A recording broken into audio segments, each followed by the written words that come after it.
ព្រោះតែសេចក្តីលោភលន់ពេកស្ត្រីម្នាក់ត្រូវបានចាប់ខ្លួនព្រោះតែលុយថ្លៃម៉ូតូដប់ត្រឹមតែ 1000 រៀលប៉ុណ្ណោះបងប្អូនប្រិយមិត្តទស្សនិកជនកាលពីថ្ងៃទី29 ខែឧសភាឆ្នាំ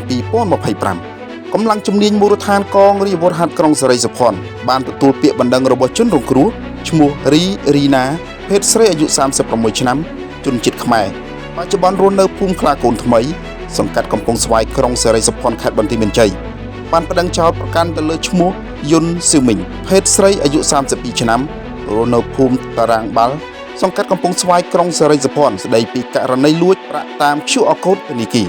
កាលពីវេលាម៉ោង 1:40 នាទីត្រូវនៅថ្ងៃទី26 ខែឧសភាឆ្នាំ2025នៅចំណុចភូមិខ្លាកូនថ្មី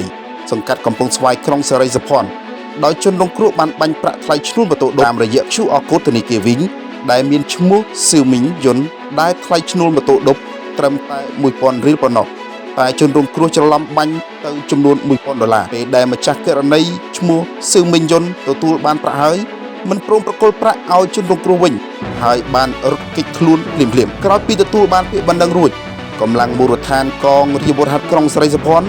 ដឹកនាំដោយលោកវរៈសេនីយ៍ត្រីសុកលេងមេបញ្ជាការមូលដ្ឋានកងរាជអាវុធហត្ថក្រុងសេរីសុភ័ណ្ឌធ្វើការស្រាវជ្រាវរហូតដល់វេលាម៉ោង 14:30 នាទីត្រូវនៅថ្ងៃទី31 ខែឧសភាឆ្នាំ2025ទើបឃាត់ខ្លួនជនសង្ស័យបានចំនួន1នាក់ឈ្មោះយុនស៊ឺមីងភេទស្រីអាយុ32ឆ្នាំនៅចំណុចភូមិចកសង្កាត់ព្រះបន្លាក្រុងសេរីសុភ័ណ្ឌហើយនាំទៅកាន់មូលដ្ឋានកងរាជអាវុធហត្ថក្រុងសេរីសុភ័ណ្ឌដើម្បីធ្វើការសួរនាំនិងបានធ្វើតែទឹកនោមរោគសារធាតុញៀនជាលទ្ធផលវិជ្ជមានលោកវរៈសេនីយ៍ត្រីសុកលេងមេបញ្ជាការមូលដ្ឋានកងរាជអាវុធហត្ថបានឲ្យដឹងថាក្រោយឃាត់ខ្លួននិងសួរនាំរួចជនសង្ស័យបានឆ្លើយសារភាពថាខ្លួនពិតជាបានទទួលលុយ